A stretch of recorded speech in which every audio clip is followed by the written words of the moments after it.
नमस्कार, आप देख रहे हैं ऑल राइट न्यूज़ और मैं उज्ज्वल झा। जैसा कि आपको पता होगा, एनआरसी और सीएबी के बिल को लेकर पूरे भारतवर्ष में एक तहलका सा मचा हुआ है। जगह जगह जैसे कि आपने देखा होगा, दिल्ली में जामिया यूनिवर्सिटी पे बहुत भारी बवाल हुआ है। वैसे हम आपको बताते हैं, आज हम मौजूद हैं बरेली के रोहिलखंड यूनिवर्सिटी में और इसके बाहर आप देख रहे होंगे किस तरीके से फोर्स लगी हुई है। और यहाँ पर कुछ छात्रों का, जैसे कि एबीवीपी छात्रों का जो है यहाँ पर एक समर्थन प्रदर्शन होने वाला था, जो कि कहीं ना कहीं नहीं हो पाया है। तो आप देख सकते हैं किस तरीके से बैरिकेडिंग कर दी गई है और गेट सारे बंद हैं यहाँ पर। जैसे ही सूत्रों से हवाले से पता चला, इनको पुलिस प्रशासन और विश्वविद्यालय प्रशासन को जैसे ही पता चला, वैसे ही उन्होंने अपनी शक्ति दिखाई।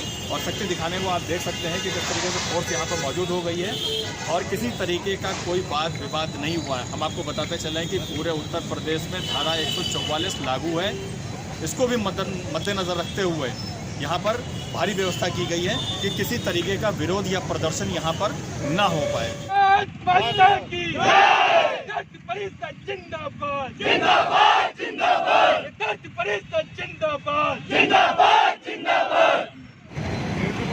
देखिए, कुछ छात्र हैं जो विरोध करने के लिए आए थे सीएबी कैब का, और इनका रोहिलखंड यूनिवर्सिटी के सामने उन्हें हटाते हुए पुलिसकर्मी। देखिए, जैसा कि हमने बताया था आपको कि विश्वविद्यालय के बाहर ये छात्र जो हमारे पीछे देख रहे होंगे, ये प्रदर्शन करने के लिए थे।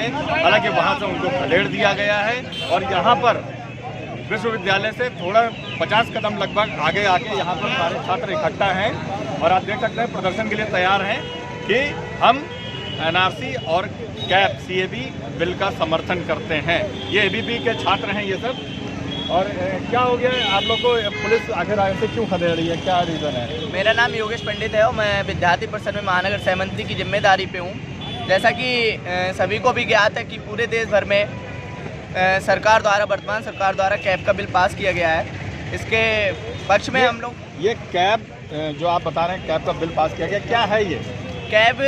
हम कह सकते हैं कि नागरिक संशोधन बिल है एक प्रकार का। इसमें जो दूसरे देश से जो लोग हैं, उसमें जो और लोग हैं जैसे हिंदू, बौद्ध, सिख, जैन, पारसी लोगों को अगर दूसरे देश से आते हैं तो हमारे भारत सरकार द्वारा उनको मान्यता प्राप्त की जाएगी।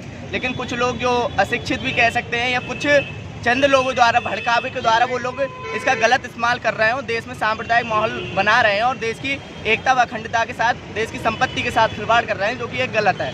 हम लोग की मांग इतनी सी है, विद्यार्थी परिषद के कार्यकर्ता पूरे देश भर में एक ही मांग कर रहे हैं कि पूरे देश भर में शांति व्यवस्था के साथ कैब के बिल को स्वीकार किया जाए। प्रत्येक व्यक्ति, प्रत्येक जनमानस द्वारा पूरे देश भर में इसको स्वीकार किया जाए, क्योंकि कैब। पंडित जी, जैसा कि आपको पता होगा कि धारा 144 पूरे उत्तर प्रदेश में लगा हुआ है और आप समर्थन या विरोध, ये तो बात की बात है, फिलहाल आप समर्थन में आए हैं। जी। जब आप समर्थन में आए हैं तो आपको नहीं लगता है कि कहीं ना कहीं धारा 144 और प्रशासन को आप जो है कहीं ना कहीं ठेस पहुँचा रहे हैं? हम प्रशासन के हमेशा साथ रहे। विद्यार्थी परिषद का कार्यकर्ता पूरे देश भर में प्रशासन के साथ हमेशा रहा है। जो वर्तमान सरकार, प्रशासन सबके साथ रहता है। प्रशासन ने जब हमें अभी बताया कि धारा 144 लगी हुई है, पहले से भी हमें ज्ञात था। हम धारा 144 का कहीं से किसी भी प्रकार का उल्लंघन नहीं कर रहे हैं। सभी कार्यकर्ता यहाँ से अपने अपने घर जाएंगे और प्रशासन के द्वारा अभी हमको बताया गया और सभी कार्यकर्ता यहाँ से अभी अपने अपने स्थान से स्थगित हो जाएंगे। जैसा कि आपको हमने देखा अभी कुछ देर पहले कि आप पहले यूनिवर्सिटी के पास थे और यहाँ पर उसके बाद फिर वहाँ से जब आपको हटाया गया तो आप यहाँ पर सारे इकट्ठे हुए हैं। जैसे कि आपको पता होना चाहिए, धारा 144 में 4 आदमियों से ज़्यादा एक जगह इकट्ठा नहीं हो सकते हैं। इस कंडीशन में आप कम से कम 50-100 विद्यार्थी आप सब इकट्ठे हैं, इसका क्या मतलब निकाला जाए? देखिए, विद्यार्थी परिषद का कार्यकर्ता आपने देखा होगा, पूरे देश भर में कहीं भी ऐसी एक भी घटना नहीं हुई जिसमें देखा जाए कि विद्यार्थी परिषद के कार्यकर्ताओं के द्वारा कहीं भी किसी भी स्थान पे कोई भी उग्र प्रदर्शन किया गया हो। यहाँ विद्यार्थी परिषद का चाहे 50, चाहे 100, चाहे 10,000 कार्यकर्ता इकट्ठे हो जाए, लेकिन विद्यार्थी परिषद का कार्यकर्ता प्रशासन के साथ है। हम हमेशा व्यवस्था को सहयोग करने में, व्यवस्था को बनाने में अपना विश्वास रखते हैं। अगर प्रशासन के व्यक्तियों द्वारा कहा गया है कि हमें यहाँ से जाना है, तो हम बिल्कुल आपकी बात से प्रशासन के द्वारा सहमत हैं और सभी लोग यहाँ से अपने स्थान से हट जाएंगे। हम देखिए, जैसा कि इन्होंने बताया कि हम प्रशासन के साथ में हैं और प्रशासन का समर्थन करते हैं। जैसा कि हम आपको बताते चलें कि वहाँ से यहाँ तक आए, फिलहाल पुलिस इनको जगह जगह समझा रही है, बुझा रही है कि आप लोग प्रदर्शन मत करें। फिलहाल इनकी जो बात थी, इनसे ये समझ में आ रहा है कि प्रदर्शन यहाँ पे ख़त्म होता नज़र आ रहा है। कैब के समर्थन में उतरे एबीपी के छात्राएं भी पीछे नहीं दिखी, कहीं से झंडा लेकर हाथों में आगे बढ़ी। आप देख सकते हैं कि किस तरीके से प्रदर्शनकारियों को खदेड़ा जा रहा है और पुलिस बार बार लगातार समझाने के कोशिश में लगी हुई है। हालांकि छात्र जो एबीपी के हैं वो मानने को तैयार नहीं है।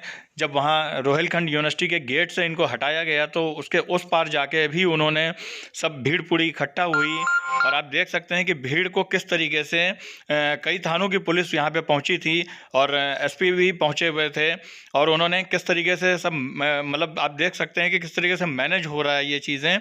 और छात्र मानने को तैयार नहीं थे, उग्र हो रहे थे कि हमें प्रदर्शन करना है, हम शांति पूर्वक प्रदर्शन करेंगे। इस तरीके से आप देख भी रहे होंगे कि किस तरीके से यहाँ पर सबको अलग हटाया जा रहा है और कैसे पुलिस वाले समझा रहे हैं, बहुत ही शालीनता से सबको समझा रहे हैं कि अब बस करिए, बहुत हो गया, अब आप लोग अपने अपने घर जाइए। लेकिन छात्र मानने को तैयार नहीं हैं। फिलहाल आप बने रहिए हमारे साथ, देखते रहिए ऑल राइट न्यूज़।